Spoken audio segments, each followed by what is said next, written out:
Assalamualaikum warahmatullahi wabarakatuh. Pada video kali ini kami akan menunjukkan Tata cara menganalisis MANOVA One Way menggunakan SPSS dengan cepat dan mudah. sebelumnya perkenalkan aku Nafisa Putri Firdaus Sugiarto. Dan aku Ida Wahyuni. Oke, let's see the video. Sebelum melakukan uji MANOVA, kita sebaiknya mengetahui apa sih MANOVA itu. MANOVA adalah singkatan dari Multivariate Analysis of Variance, yaitu bentuk multivariate dari Analysis of Variance ANOVA.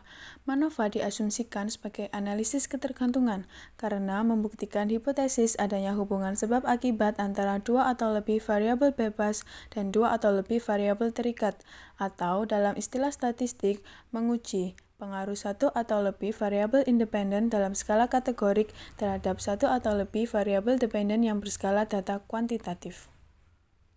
Setelah memahami tentang pengertian MANOVA, lalu kapan kita harus menggunakan uji MANOVA?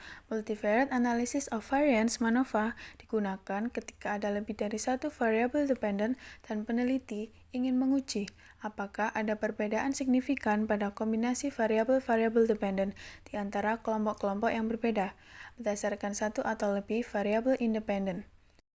MANOVA dapat memberikan informasi tentang pengaruh lebih dari satu variabel independen terhadap beberapa variabel dependen yang terkait. Sebelum kita melakukan uji MANOVA melalui SPSS, kita sebaiknya memahami asumsi dasar uji MANOVA. Menilai asumsi ini sebelum melakukan MANOVA adalah hal yang penting, karena pelanggaran dapat menyebabkan hasil dan kesimpulan yang menyesatkan. Asumsi dasar uji MANOVA ada 7. Yang pertama, normalitas multivariate. MANOVA mengasumsikan bahwa variabel terikat terdistribusi normal secara multivariat dalam setiap kelompok atau kondisi. Semua variabel dependen secara bersamaan, distribusi gabungannya harus mendekati distribusi normal multivariat. Yang kedua ada homogenitas matriks variance covariance. MANOVA mengasumsikan bahwa matriks varian covariance dari variabel terikat adalah sama di semua kelompok. Penyebaran data harus konsisten. Hal ini disebut sebagai asumsi homogenitas variance covariance. Apabila asumsi ini dilanggar, maka dapat mempengaruhi keakuratan hasil MANOVA. Yang ketiga, linearitas. MANOVA mengasumsikan hubungan antar variabel independen dan dependen adalah linear. Artinya, hubungan linear harus cukup menggambarkan pengaruh variabel independen terhadap variabel dependen. Hubungan non-linear dapat menimbulkan hasil yang bias. Yang keempat ada independensi. Pengamatan di dalam dan antar kelompok harus independen satu sama lain. Hal ini berarti bahwa titik data dalam setiap kelompok tidak boleh berkorelasi atau bergantung satu sama lain. Yang kelima, ada random sampling. MANOVA mengasumsikan bahwa data telah dikumpulkan melalui proses random sampling. Sampel harus mewakili populasi, sehingga memastikan bahwa hasilnya dapat digeneralisasikan ke populasi yang lebih luas. Dan yang keenam, tidak ada multikolinearitas. Variabel dependen tidak boleh saling berkorelasi satu sama lain, atau tidak ada kombinasi linear dari variabel dependen yang menghasilkan determinan 0. Hal ini dapat diuji dengan melihat nilai korelasi antar variabel dependen. Dan yang terakhir yaitu data interval atau rasio. Variabel dependen dalam MANOVA sebaiknya diukur dalam skala interval atau rasio. Meskipun MANOVA dapat diterapkan pada data ordinal, MANOVA paling sesuai untuk data interval dan rasio. Yang pertama, yakni siapkan data. Di sini kami akan menggunakan dengan judul pengaruh jenis pekerjaan orang tua terhadap motivasi belajar dan nilai rata-rata siswa menggunakan analisis MANOVA. Di sini variabel independennya adalah jenis pekerjaan orang tua, lalu variabel dependennya atau Y-nya adalah motivasi belajar siswa dan nilai rata-rata siswa.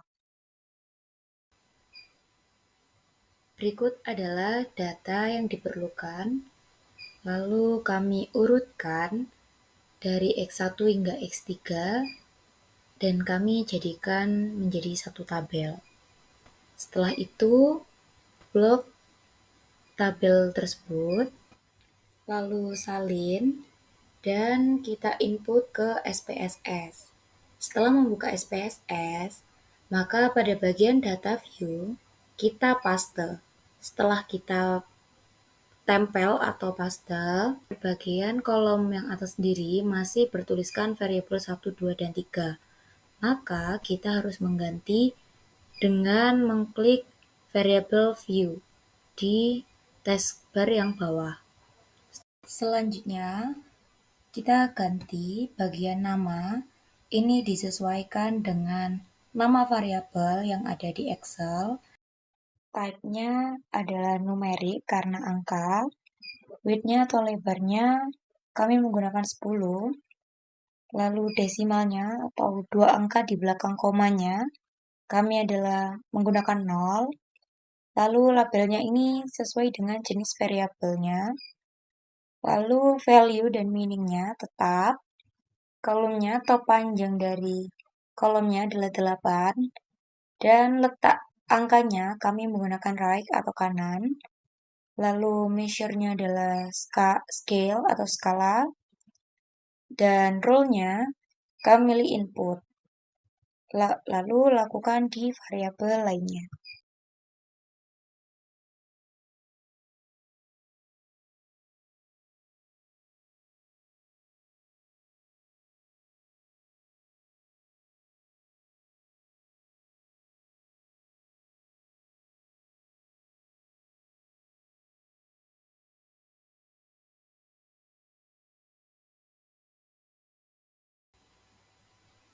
Langkah ketiga yaitu uji normalitas data.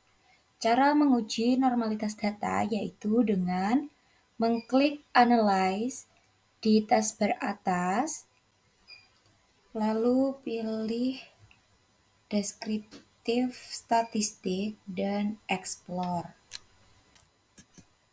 Setelah pop-up muncul, masukkan Y1 dan Y2 ke dependent list dan X pada factor list. Setelah itu, pilih plot dan centang normality plot with test. Setelah itu, pilih continue dan OK. Langkah keempat, setelah hasil muncul, maka ada beberapa yang harus kita interpretasikan. Untuk mempermudah hal itu, maka kita copy dulu hasil dari uji data normalitas, kita kopikan pada Word. Untuk cara menginterpretasikan hasil dari uji data ada di akhir video, maka simak videonya.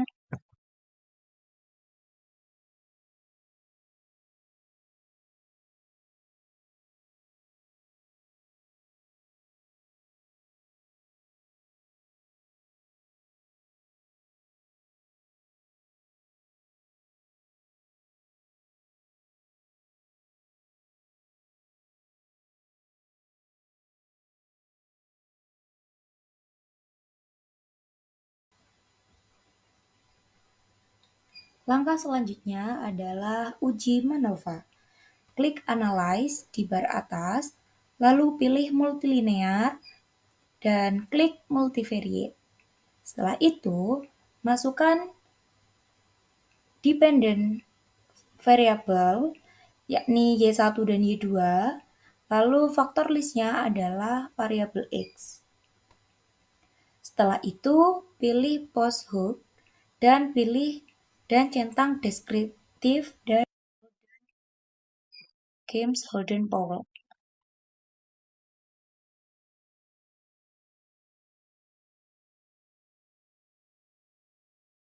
Lalu, pilih option dan centang deskriptif dan homogenitas. Setelah itu, klik continue dan lalu klik OK.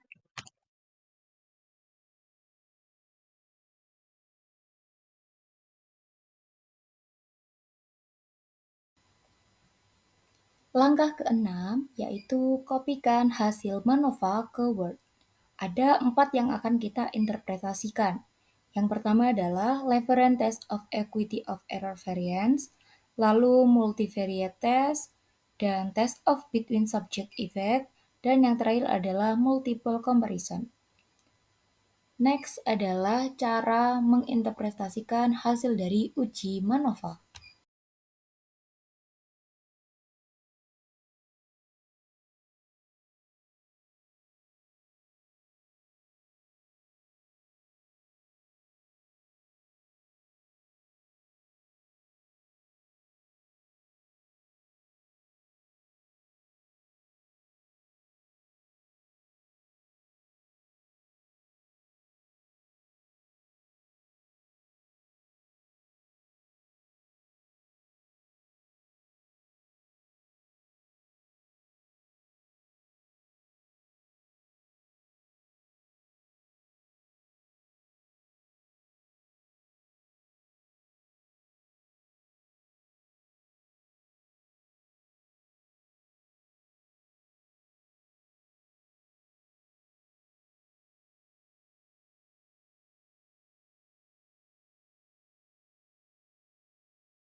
Setelah melakukan uji MANOVA menggunakan SPSS, nah berikut ini cara untuk menginterpretasikannya. Pada hasil yang pertama, menunjukkan hasil uji homogenitas, yaitu uji Levins. Kriteria dari uji Levins yaitu jika terdapat nilai signifikan lebih dari 0,05, maka semua variabel dikatakan mempunyai varians yang sama. Nilai ini akan mempengaruhi pemilihan uji post hoc apa yang digunakan nantinya. Jika nilai signifikan lebih dari 0,05, maka uji post hoc menggunakan uji Benferoni. Sebaliknya, jika nilai kurang dari 0,05, maka digunakan Gibbs-Howell. Dari data yang kita dapatkan, dari tabel yang di samping, pada bagian signifikan menunjukkan hasil lebih dari 0,05, sehingga uji post hoc yang digunakan nantinya adalah Benferoni. Hasil yang kedua, yaitu adalah tabel multivariate test. Kita akan abaikan bagian yang diberi label intercept. Pada baris pekerjaan, pada tabel di samping menampilkan 4 angka yang mewakili nilai p-value untuk 4 uji multivariate yang berbeda. Pada hasil tabel yang di samping, hasil tersebut menunjukkan bahwa variabel independen mempunyai pengaruh yang signifikan terhadap seluruh variabel dependen. Artinya, jika 4 nilai p-value menunjukkan lebih dari 0,05, maka signifikan pada level kepercayaan 95%. Kita bisa melihat nilai p-value-nya pada baris yang value. Nah, yang selanjutnya pada tabel yang ketiga. Nah, pada tabel ini kita perhatikan pada baris pekerjaan. Pada baris tersebut terdapat 2 baris lagi, yaitu Y1 dan Y2. Artinya, tiap baris menunjukkan hasil uji pengaruh satu variabel independen terhadap masing-masing variabel dependen. Kita dapat melihat nilainya pada kolom sig dari hasil di samping dikatakan signifikan apabila nilai sig-nya adalah lebih dari 0,05. Dari tabel di samping, ketiga nilai menunjukkan 0,000, di mana 0,00 itu kurang dari 0,05, sehingga kesimpulan dan jawaban hipotesis adalah yang pertama, yaitu dengan nilai p-value 0,000, yang artinya H0 ditolak dan H1 diterima. Yang kedua, dengan nilai p-value 0,000, yang artinya H0 ditolak dan H1 diterima. Maksud dari H0 ditolak dan H1 diterima berarti pada pekerjaan terdapat pengaruh terhadap Y1 dan pekerjaan juga ada pengaruh terhadap Y2. Nah, yang selanjutnya yaitu tabel yang terakhir. Tabel ini menunjukkan hasil uji post hoc.